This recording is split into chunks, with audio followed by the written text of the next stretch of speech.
विश्वानि देव सवितर्दुरितानि परासु व्यदभद्रं तन्नयासु।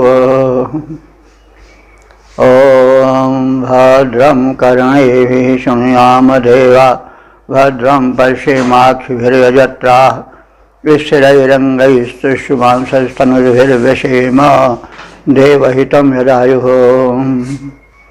वेद प्रेमियों सुधी श्रोताओं, संप्रति हम सब ऋग्वेद के दूसरे मंडल के 25वें सूक्त की व्याख्या में प्रवेश करने जा रहे हैं। इस सूक्त में कुल 5 मंत्र हैं। 5 मंत्र जगती छंद में निबद्ध हैं। मंत्र दृष्टारिष हैं, ग्रीष्म देवता हैं ब्रह्मणस्पति। तो इस सूक्त के प्रथम मंत्र की व्याख्या में हम प्रथम प्रवेश करें। दूसरे मंडल के 25वें सूक्त के पहले मंत्र का शीर्षक है ब्रह्मणस्पति देव की उपासना के परिणाम। अब संबंधित मंत्र का सर्वप्रथम पाठ हो जाए। इंद्रानो अग्निं वदवद्वरुष्यतः कृतब्रह्मा शोषभद्रातः ऊज इत जातेन जातमतिसप्रसरसृधे जञ्जुजं गृणते ब्रह्मणस्पतेः।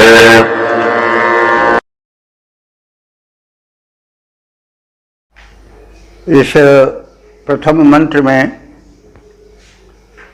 यह बताया गया है कि ब्रह्मणस्पति जो कि ज्ञान के अधिपति देवता हैं, उनसे जुड़ने, उनसे सख्य भाव प्राप्त करने से बड़ा लाभ होता है। उससे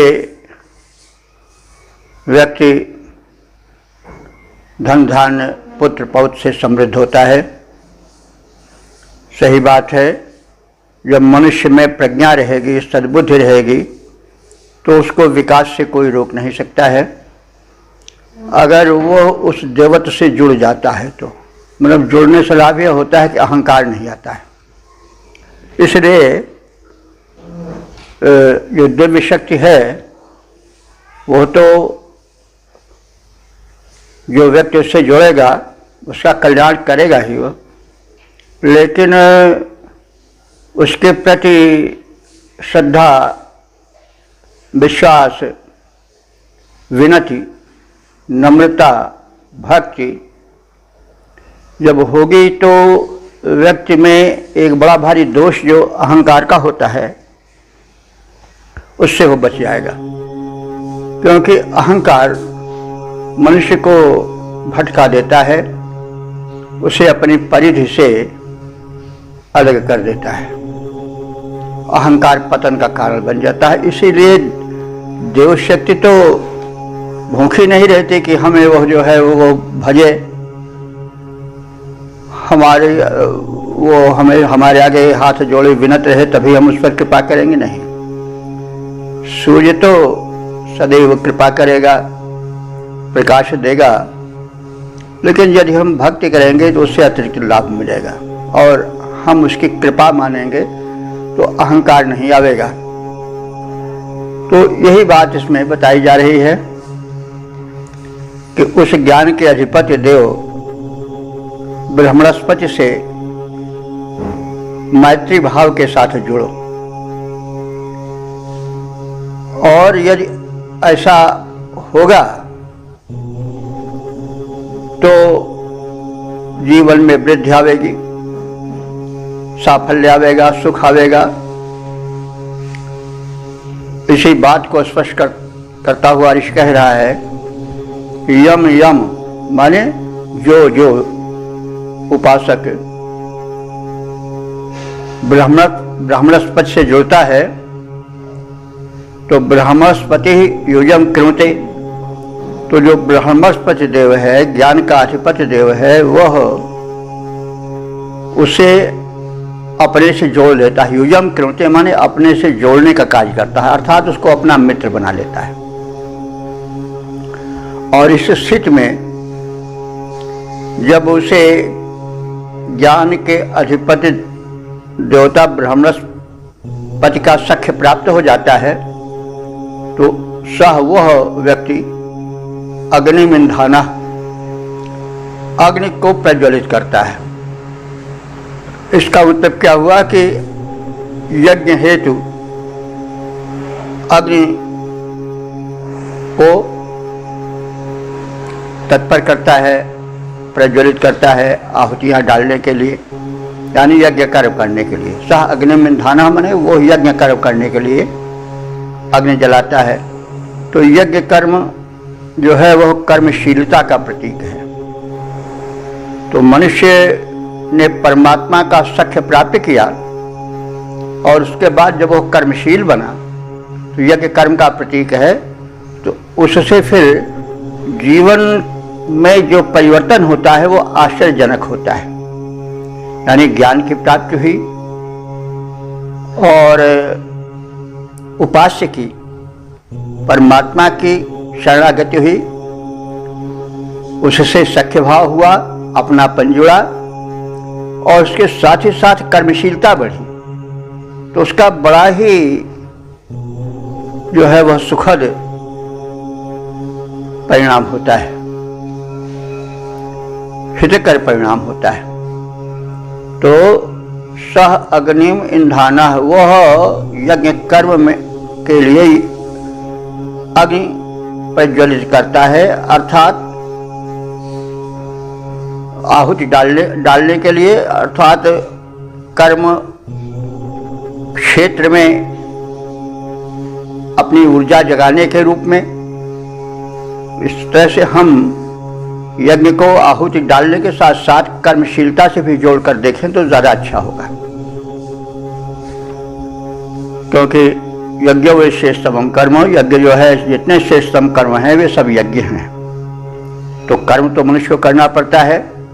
तो जब वो कर्म क्षेत्र में उतरेगा और उधर उसे प्रज्ञा के अधिष्ठाता देव बृहस्पति की अथवा परमात्मा की कृपा प्राप्त होगी तो परिणाम बड़ा सुंदर होगा।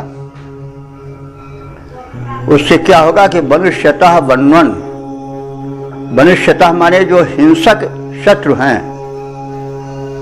उनको, वनवत माने उनको मारता हुआ, मनुष्यतः माने जो हिंसक शत्रु हैं, यानी उस साधक का हिंसन करते हैं, उसको मारते हैं, परेशान करते हैं, पतन की ओर ले जाते हैं, वे स्वयं नष्ट होने लगते हैं और वो व्यक्ति इतना समर्थ हो जाता है कि उन अपने शत्रुओं को, चाहे मानसिक हों, चाहे शारीरिक हों, चाहे बाहर के हों, जो अनुचित ढंग से उसके राह को रोकते हैं, उन सब को संघटित करने, यानी उन सब को मार डालने में वह आराधक सक्षम हो जाता है। और कृत ब्रह्मा वह ज्ञानी बनकर के, ब्रह्म माने ज्ञान होता है, वो ब्रह्मणस्पति देव का उपासक ज्ञानी हो जाता है। ज्ञानी का मतलब हुआ तत्व ज्ञान, जानता है क्या करना चाहिए क्या नहीं करना चाहिए, इस विवेक से युक्त हो जाता है, ज्ञानी बन जाता है। और रात हव्या शुष्वद, और हव्य देने वाला होकर आगे बढ़ता है। रात हव्या माने, रात कहते हैं प्रदान करने को, तो रात हव्या माने हव्य प्रदान करने वाला हो जाता है। और शुष्वद माने आगे बढ़ता है अपने प्रगति पथ पर। तो हव्य देने का मतलब हुआ कि उसका जीवन यज्ञमय बन जाता है और वो बलिदान देता है। कहने का मतलब उसका जीवन श्रमशील हो जाता है और सत्कर्मों में अपने को तन मन धन से बलिदान करने लगता है, अर्थात कर्म के प्रति पूर्ण रूप से समर्पित हो जाता है। और फिर परिणाम उसको सुखद क्या मिलता है कि जातेन जातम अति प्रसृते।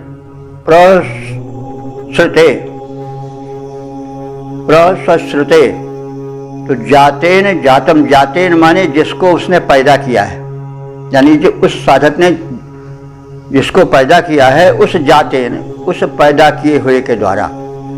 तो पैदा किया हुआ कौन? पुत्र है। तो जातेन माने उस उत्पन्न पुत्र द्वारा, जातम माने जो उत्पन्न किया गया है, यानी पौत्र और वंश परंपरा से हम जोड़ सकते हैं। तो उसका सत्परिणाम यह होता है कि उसके जो जातेन है, उसके जो द्वारा जो उत्पन्न किया हुआ पुत्र है, उससे जो जातम माने पैदा होता है, यानी जो पौत्र की परंपरा बढ़ती है, उसमें अति प्रसृते, उसमें सकारात्मकता आती है और उसकी वंश वृद्धि होने लगती है। और पुत्र के पौत्रों के बराबर उसकी आयु होती जाती है, यानी उसका दीर्घायुष्य भी वृद्धि को प्राप्त करता है। तो जिसको ब्रह्मणस्पति अपना मित्र बना लेता है, ज्ञानाधिपति देव जिसको अपने से जोड़ लेता है, अपना बना लेता है, वह यज्ञ कर्म करता हुआ, यानी कर्मशील जीवन बिताता हुआ, सत्कर्म करता हुआ, अपने बाहरी और भीतरी शत्रुओं को नष्ट करता जाता है। उसको, उसका पथ रोकने वाला, उसको सन्मार्ग से बढ़ने वाला जो जीवन है, उसको कोई रोक नहीं सकता है। वह अपने अनिरुद्ध गति से, बिना रुकी हुई रफ्तार से वो अपने गंतव्य पर सत्कर्म पथ पर चलता जाता है। वह साधक ज्ञान प्राप्त करता है और ज्ञान प्राप्त करके वो निष्कर्मी नहीं बनता है, कहने का मतलब कर्महीन नहीं बनता है, कर्मठ बना रहता है और हवि देता रहता है।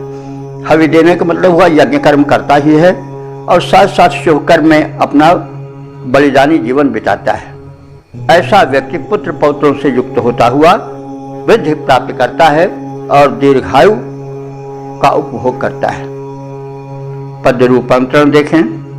जिस साधक मनुष्य को ब्रह्मणस्पति निज मित्र बनाता है, यज्ञ कर्म करता अर्यों का वह सत्व मिटाता जाता है, ज्ञान प्राप्त करता देवों को नियमित हव्य चढ़ाता है, पुत्र पौत्र से युक्त बृहद परिवार प्राप्त सुख पाता है।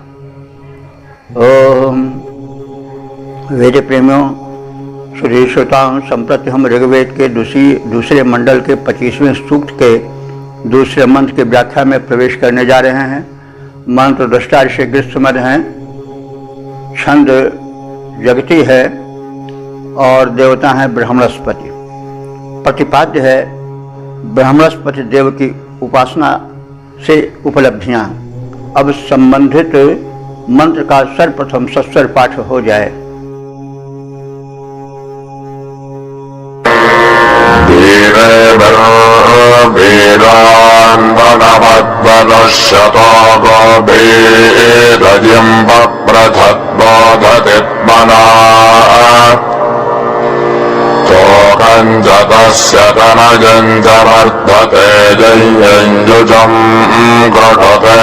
ब्रह्मणस्पते।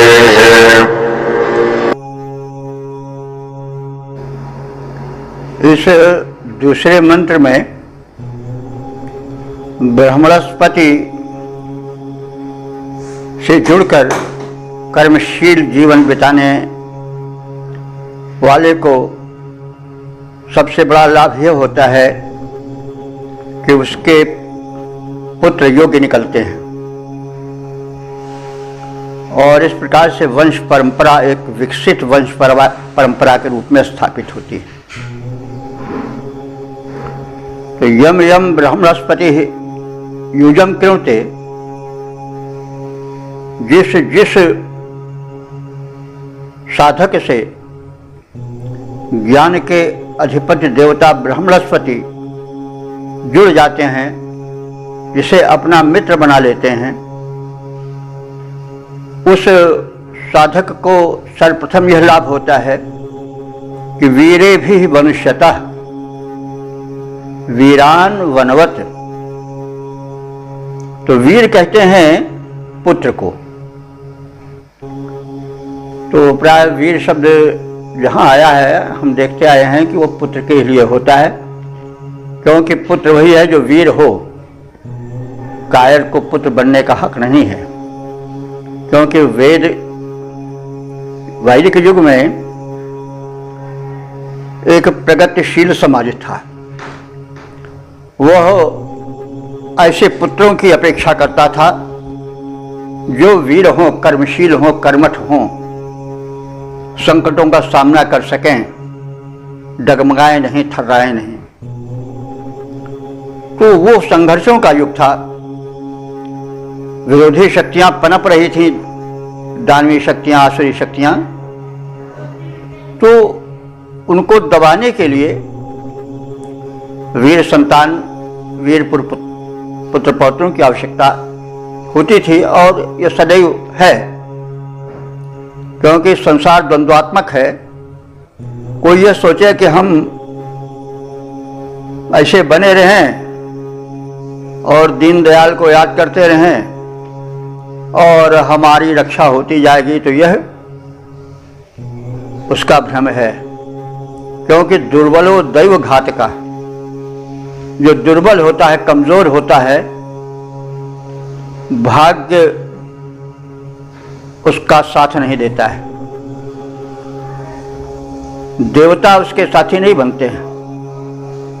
तो दुर्बलो दैव घातका, इसलिए दुर्बल होना सबसे बड़ा पाप है। शिष्य का संतुलन सबलों से होता है। आज महायुद्ध या विकराल युद्ध इसलिए रुका है कि संतुलन है। एक और इधर रूस की शक्ति है, वो भी मापी नहीं जा सकती कितनी है। इधर अमेरिका की शक्ति, नेटो की शक्ति है, मापी नहीं जा सकती। चीन की भी शक्ति बढ़ रही है, भारत की भी शक्ति बढ़ रही है। तो एक तरह से संतुलन है, तब युद्ध रुका हुआ है। नहीं तो युद्ध कभी बदमाश, दुष्ट, हत्यारे, अन्यायी कभी हाथ जोड़ने वाले पर दया नहीं करते हैं। तो कहा भी है, हमारे यहाँ एक दिनकर कवि हुए हैं, क्रांतिकारी कवि हैं, उन्होंने कहा भाई तुम दीन दुर्बल बन करके अत्याचारियों को नहीं रोक सकते हो। यदि तुम्हें युद्ध रोकना है तो उखाड़ विषदंत फेंको, युद्ध रोकना है तो उखाड़ विषदंत फेंको, विक्र व्याघ्र भीत से मही को मुक्त कर दो, अथवा अजा के छागलों को भी बनाओ ब्याल, दांतों में कराल कालकूट विष भर दो। बकरी के बच्चे काट दिए जाते हैं, लेकिन छोटा सा सांप, दुबला पतला, उसके समीप कोई नहीं जाता है, क्योंकि उसके दांतों में थोड़ा सा विष है। और बकरों के पास विष नहीं है। आकार प्रकार में भले बड़े हों, लेकिन वो गाजर मूली की तरह काट दिए जाते हैं। इसीलिए यदि युद्ध रोकना है तो उखाड़ विषदंत फेंको, वृक व्याघ्र भीज से मही को मुक्त कर दो, अथवा अजा के छागलों को भी बनाओ ब्याल, दांतों में कराल कालकूट विष भर दो। अन्यथा जुल्म बंद नहीं होगा। अन्यायी, कातिल, कत्ले आम करने वाला हाथ जोड़ने से रुकेगा नहीं। क्रूरता क्रूरता से ही दबाई जाती है, विष विष से ही नष्ट होता है, हाथ जोड़ने से नहीं। तो यह ऋषि संदेश देता है कि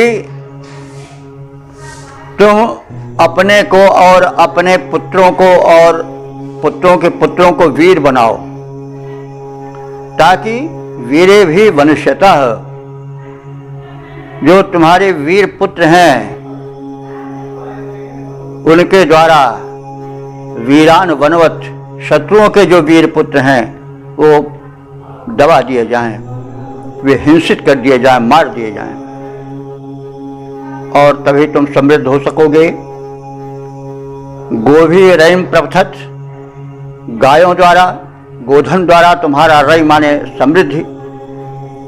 गोधन वैदिक युग की बहुत बड़ी समृद्धि थी, सबसे बड़ा धन गोधन माना जाता था उस समय।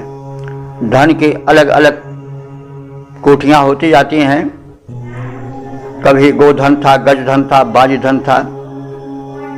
अब आज तो होते होते पहले सिक्के में आया, फिर अब तो नोट में छोटे से समा गया है धन। तो लक्ष्मी जी की महिमा अलौकिक है, वो कहाँ समा जाती हैं, किस में। तो ऋग्वेद काल का जो सबसे बड़ा धन था वो गोधन था। तो जिसके वीर पुत्र शत्रुओं के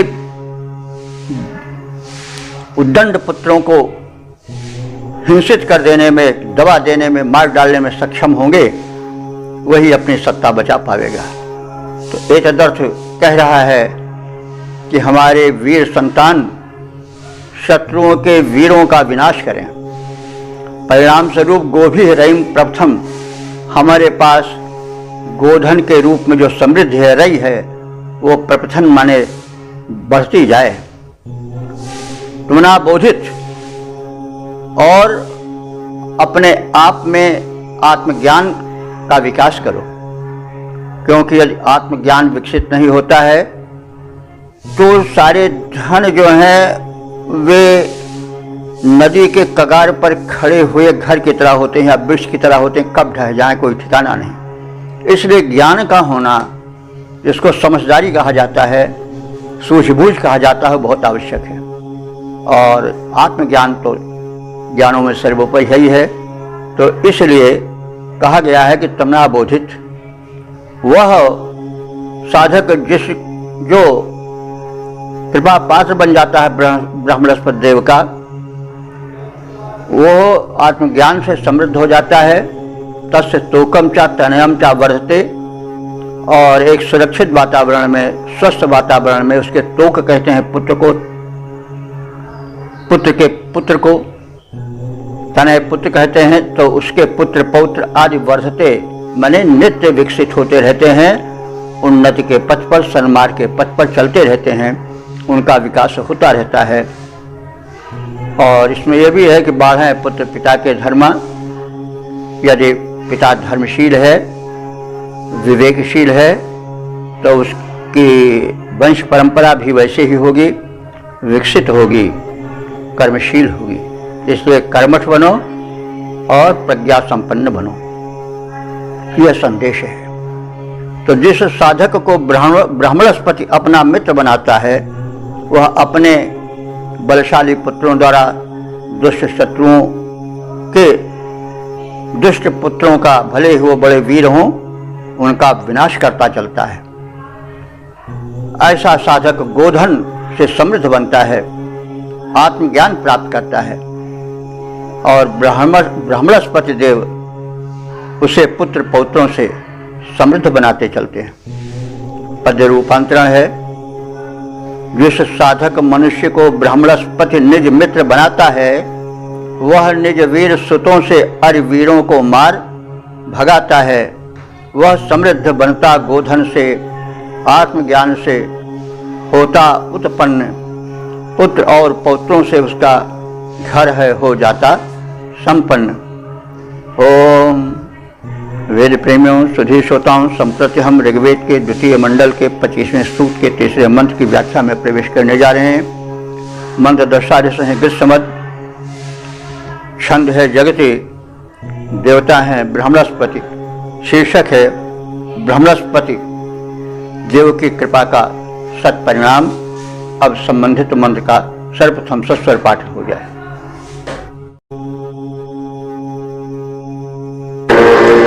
सिंधुर्नक्ष दस्यमेवाङ्ग्रगाजतो वृषे भवद्रेङ्ग्रभिभष्ट्योजसा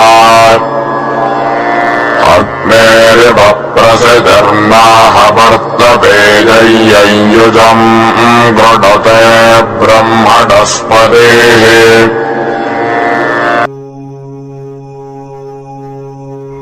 इस तीसरे मंत्र में यह बताया गया है कि ब्रह्मणस्पति देव की उपासना से शक्ति विवर्धन होता है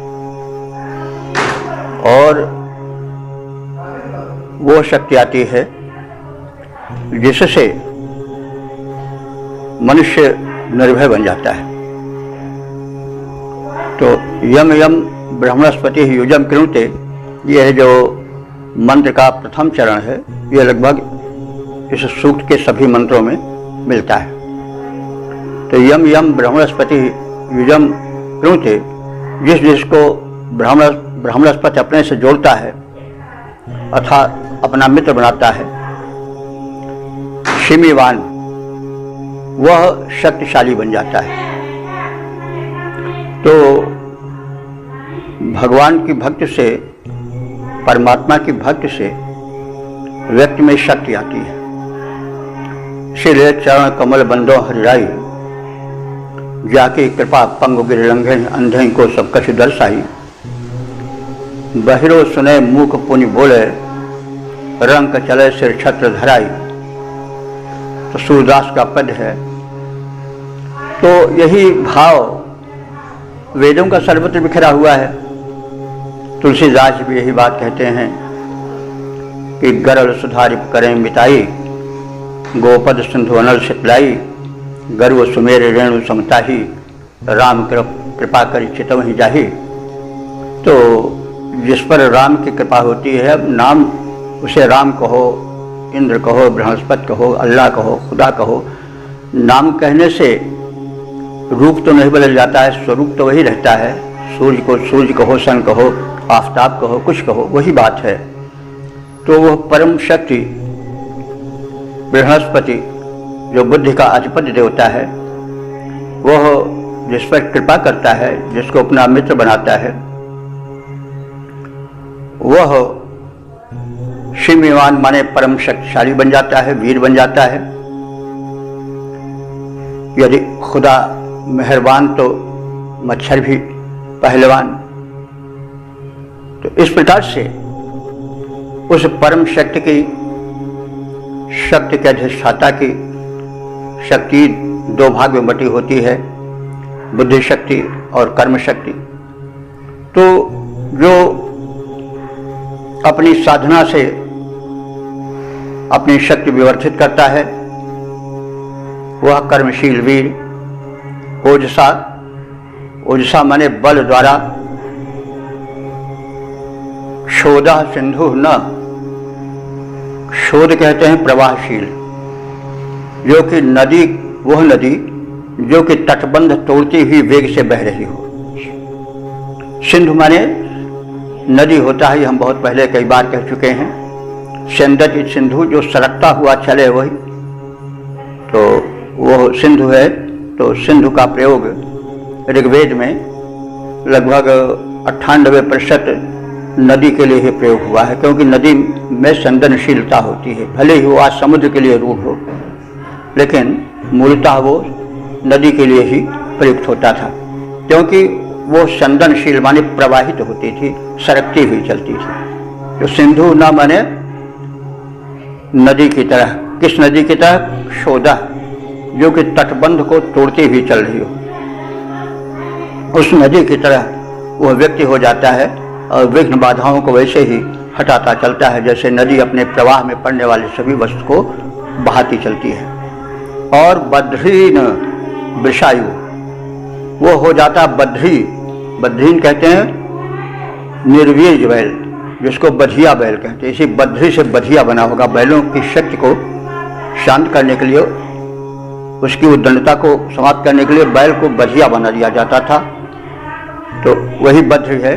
तो उससे उसकी जो उद्दंडता है, उग्रता है, वो नष्ट हो जाती थी।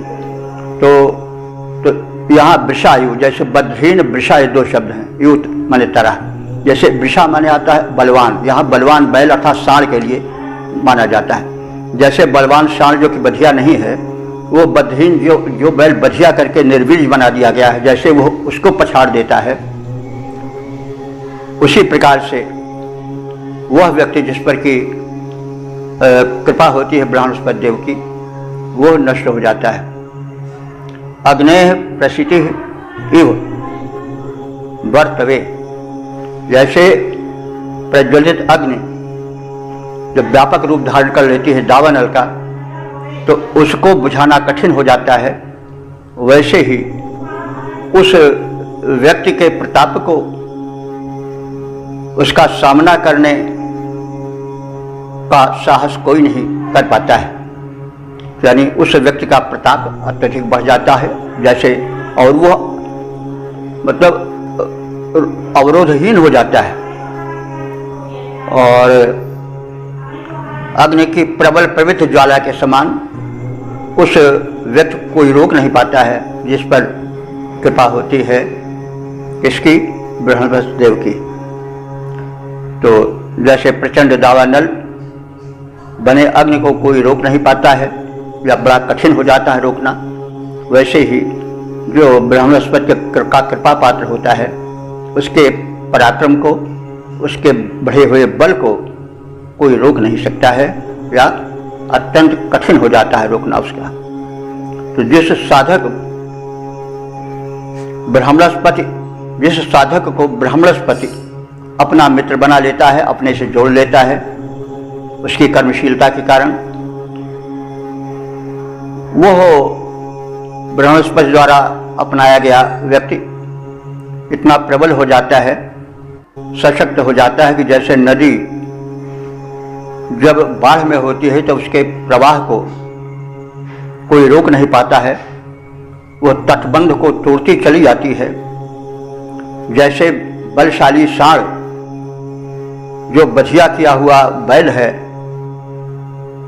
उसको पिछाड़ देता है, उसको मार भगाता है, वैसे ही वो अपने विरोधियों को मार भगाता है, पराजित कर देता है। कौन? जिस पर कृपा किए रहते हैं बृहस्पति देव।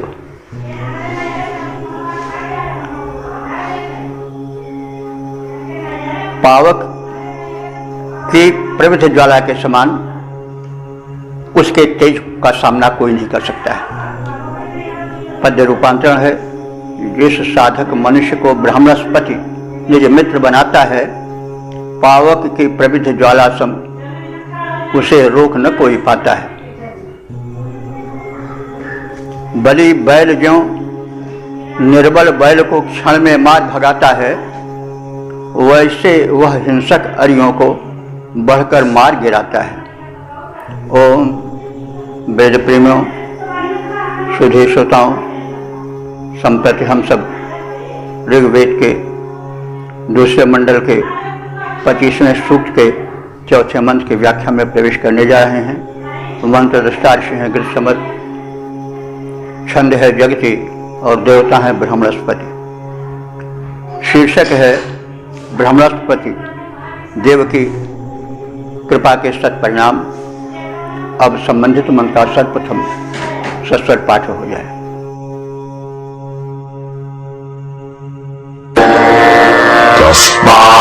तस्माऽर्षन्ति दिव्या असष्टदस्य सत्त्वभिः प्रथमागोषु गच्छति अनिभृष्टदर्शरहन्त्याजसाजञ्जयुजम् गृणते ब्रह्मणस्पतेः।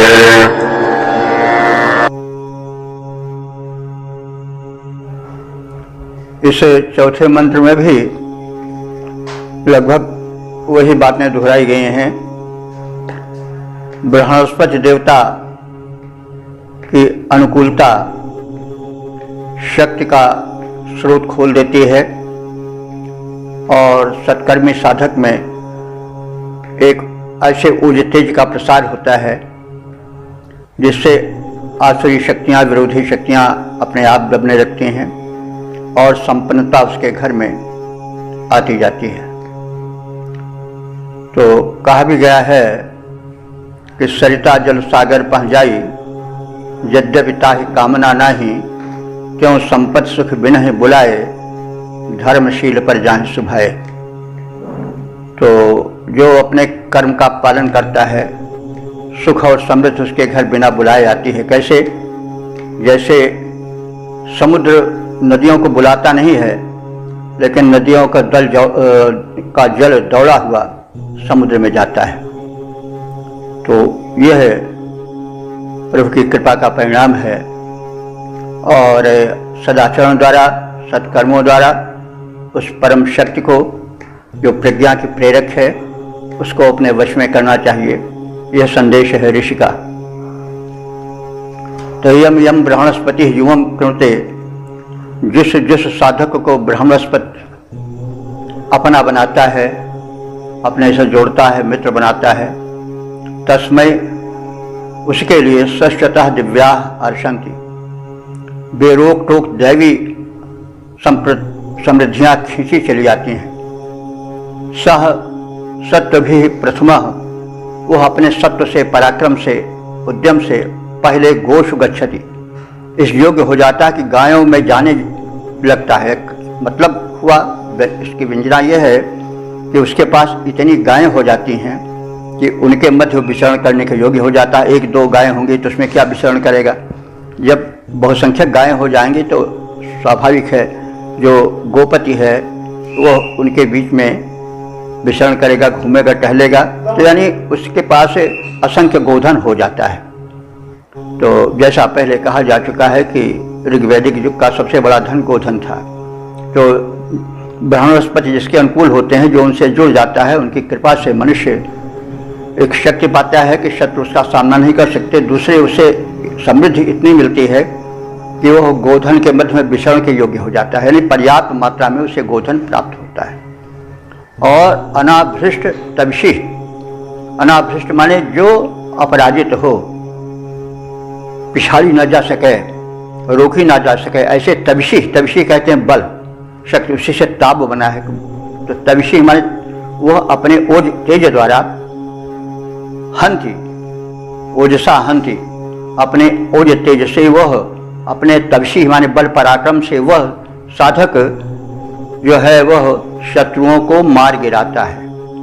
तो इसमें यह बात प्रतिपादित की गई है कि जो उसे प्रज्ञा के अधिपति ब्रह्मणस्पति देव से शक्ति प्राप्त करो, उसकी अनुकूलता प्राप्त करो।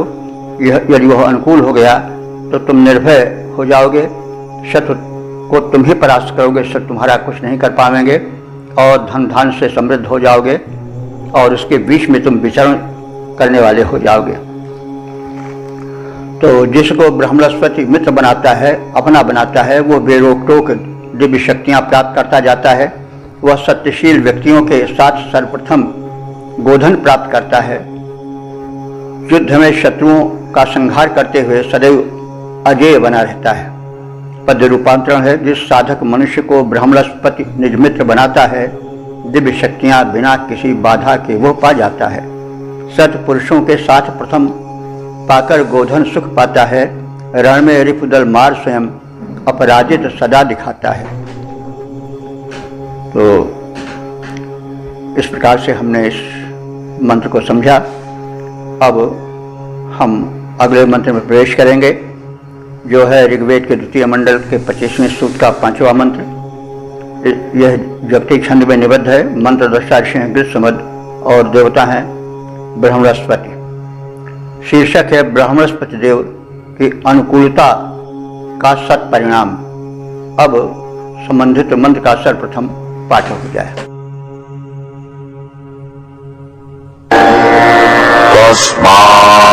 विश्वे धनयन्त सिन्धवोच्छित्रा शर्मरधिरे पुरोणे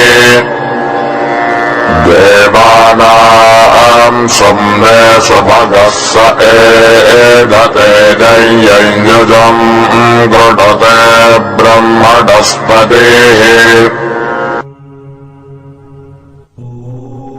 यह 5वां सूक्त का समापन वाला मंत्र है। और इसकी संख्या भी 5 है। तो इस 5 संख्यक मंत्र में जो पीछे तथ्य कहे गए हैं उसी को दोहरा करके समापन किया गया है। यानी आराध्य की कृपा का पाना परम आवश्यक है, तभी विकास होगा, शक्ति आएगी और जो अवरोधक शत्रु शक्तियां हैं वो जो हैं वो क्षीण होती जाएंगी। तो इन्हीं बातों को दोहराया गया है कि यम यम ब्रह्मणस्पति युजम कुरुते, यानी जिस साधक पर ब्रह्मणस्पति की कृपा होती है, जिसे वह अपना बनाता है, मित्र बनाता है, तस्मै इत विश्वे सिंधवः धनयन्ति। तस्मै माने उसके लिए ही, यह माने इस लोक में, विश्वे माने संपूर्ण, सिंधवः माने नदियाँ, धनुयंत माने प्रवाहित होती हैं। धुनयंत, धुनयंत माने प्रवाहित होना, ध्वनि करते हुए बहना, नदियां ध्वनि करते हुए बहती हैं, तो वही धुनयंत। तस्मै इत विश्वे सिंधवः धुनयंत, उसके हित में सभी नदियां प्रवाहित होती हैं। यानी नदियों के द्वारा उसे कोई संकट नहीं आता है। नदियां जब बहुत बढ़ जाती हैं तो वो बड़ा उपद्रव करती हैं और विनाश भी कर देती हैं, लेकिन जब वह ब्रह्मणस्पति अथवा आराध्य देव अनुकूल रहता है तो वो उपद्रवी नदियां भी जो है वो अनुकूल बह करके प्रवाहित होती हैं। तो वही चीज़ है, जा पर कृपा राम की हुई, ता पर कृपा करे सब कोई। तो ये है उस ब्रह्मणस्पति देव की कृपा का फल है। अच्छिद्रा पूर्ण शर्म दधिरे, छिद्र रहित अनेक सुख वो पाता है। अच्छिद्रा मैंने किसी चीज में छिद्र हो गया तो वो मतलब कमजोर पड़ जाती है, अगर अच्छिद्र है तो वह पुष्ट रहती है। तो ऐसा व्यक्ति जो कि ब्रह्मणस्पति का कृपा पात्र होता है, उसको अच्छिद्र माने संपूर्ण, बिना छिद्र के, बिना किसी दुर्बलता के, पूर्ण शर्म, पूर्ण माने अनेक, शर्म माने सुख वैभव, दधिरे माने धारित होता है। यानी वह व्यक्ति संपूर्ण छिद्र रहित, विघ्न बाधा रहित, सशक्त, बहुत से शर्म माने सुख दधिरे धारण करता है, यानी पाता है। शुभगा सह देवानाम सुमने ऐधते, वह सुभग यानी वह सौभाग्यशाली बन जाता है। और वह सुमने ऐधते, देवानाम सुमने ऐधते, जितने देव हैं उनके द्वारा मिलने वाले, सुमने माने, सुमने कहते हैं सुख को, देवों द्वारा प्राप्त होने वाले सुख को ऐधते माने प्राप्त करता है। यानी जिस पर ब्रह्मणस्पति अनुकूल होते हैं, जो बुद्धि के अधिष्ठाता देवता हैं, तो बड़ा सौभाग्यशाली हो जाता है, सुभग हो जाता है।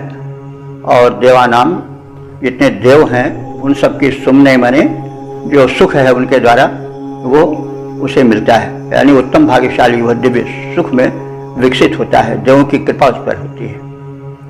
तो ब्रह्मणस्पति देवता जो कि ज्ञान के अधिष्ठाता देवता हैं, वो जिसको मित्र बनाते हैं, अपना बनाते हैं, अपना सख्यत्व प्रदान करते हैं, वो एक अनुकूल वातावरण में जीता है। समस्त नदियाँ और उनके प्रवाह उसके अनुकूल प्रवाहित होते हैं, उनके द्वारा उनको कहीं कष्ट नहीं प्राप्त होता है। वह व्यक्ति देवों से अनेक उत्तम सुख पाता है, अन्य देवता भी उसके अनुकूल हो जाते हैं। उत्तम भाग्यशाली वह दिव्य सुखों को पाता है और उन सुखों के मध्य वह विकसित होता रहता है। तो जिस साधक मनुष्य को ब्रह्मणस्पति निज मित्र बनाता है, पद रूपांतरण है, जिस साधक मनुष्य को ब्रह्मणस्पति निज मित्र बनाता है, सारी नदियों को अपने अनुकूल प्रवाहित पाता है। देवों द्वारा उत्तम सुख पा जीवन सफल बिताता है, दिव्य सुखों के मध्य निरंतर विकसित होता जाता है। तो इस प्रकार से हमने इस सूक्त के समापन वाले मंत्र का संक्षिप्त परिचय प्राप्त किया। अब हम इस सूक्त के विषय में जाने और हम लोग उस परम ब्रह्मणस्पति की कृपा से अपने इस पथ में कितने आगे बढ़े हैं इसका ज्ञान प्राप्त करें। तो जैसा आप लोगों को विदित है कि यह ऋग्वेद के दूसरे मंडल का 25वां सूक्त था और 5वां मंत्र था जो समापन वाला मंत्र है।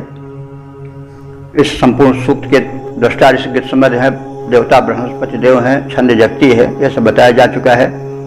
तो ये 5 मंत्र तो व्याख्यायित हो चुके हैं। अब तक जो व्याख्यायित मंत्र हैं उनकी संख्या हो चुकी है 2261। अब हम इस सूक्त का संक्षिप्त परिचय प्राप्त कर लें। यद्यपि आज हम सब कुछ सुन चुके हैं, फिर भी थोड़ा सा जान लें। ब्रह्मणस्पति देव के विषय में आप जाने हैं कि बृहस्पति देव या ब्रह्मणस्पति देव एक ही है। तो ये ज्ञान के अधिष्ठाता देवता हैं। जैसे शक्ति व्यक्ति होता है वो संपूर्ण व्यक्ति का व्यक्तित्व होता है, उसमें कहीं मस्तिष्क का भाग होता है, कहीं कर्म का भाग होता है हाथ का, कहीं चरण का भाग होता है, कहीं पाचन भाग तो होते हैं भिन्न भिन्न अंग, लेकिन सब मिलाकर के एक होते हैं। तो ऐसे जो ब्रह्मणस्पति है वो उस परम शक्ति परमात्मा का जो ज्ञान वाला भाग है उसका स्वामी है। तो वह ब्रह्मणस्पति या बृहस्पति देव जिसके अनुकूल हो जाता है उसको सद्बुद्धि प्राप्त होती है और सद्विचार प्राप्त होते हैं, विकासशील बुद्धि प्राप्त होती है। मनुष्य अविकसित रह जाता है जब विचारों में संतुलन या विचारों में सुलझाव नहीं आता है। तो इसलिए ब्रह्मणस्पति की कृपा होना परम आवश्यक है। हमें विवेक आवे, ज्ञान और विवेक बुद्धि थोड़ा थोड़ा सब में अंतर है। विवेक वह बुद्धि है जो सूझबूझ वाली बुद्धि होती है। तो ब्रह्मणस्पति ज्ञान के सूझबूझ के देवता हैं। तो जब उनकी कृपा होती है तो बुद्धि में रचनात्मकता आती है, विकास की प्रवृत्ति सत्प्रवृत्ति जागृत होती है। तो फिर उन साधकों पर उस बृहस्पति देव की कृपा होती है। और इसको सभी ने कहा है कि जा पर कृपा राम की हुई, ता पर कृपा करें सब कोई। और राम के कौन होते हैं उसको तुलसीदास जी ने बड़े अच्छे ढंग से समझाया है कि जो अनुचित काम भावना से वर्जित रहते हैं, जो क्रोध से वर्जित रहते हैं, जो लोभ से वर्जित रहते हैं, वही भगवान के सच्चे सेवक हैं। एक बड़ा अच्छा छंद है कवितावली का कि तेरी रघुवीर के सेवक साचे। रघुवीर का मतलब बस वही, जैसे हमने कहा कि नाम कुछ कहो शक्ति वही है। तो राम के सच्चे कृपा पात्र कौन हैं? अब हम यहाँ पर उसी को बृहस्पति भी मान सकते हैं क्योंकि शक्ति तो एक ही है। तो भौह कमान सुधान सुठान जन नारी बिलोकन बानते बाँचे, कोप कृषान गुमान अवा जिन घट ज्यों जिनके मन आँच न आँचे, लोभ सबय नटके बसु है जग में कपियों बहु नाच न नाचे, और नीके हैं साधु सबय तुलसी पैतई रघुवीर के सेवक साचे। राम के सच्चे सेवक कोई भी देव हो, उनके सच्चे सेवक वही हैं जो कि भौह कमान सुधान सुठान जे नारी बिलोकन बान के बाँचे। सुंदरी स्त्रियों के भौह रूपी धनुष पर चढ़ी हुई उनके कटाक्ष रूपी वाण जो कि निरंतर प्रहार करते रहते हैं, उन प्रहारों से जो बच जाते हैं।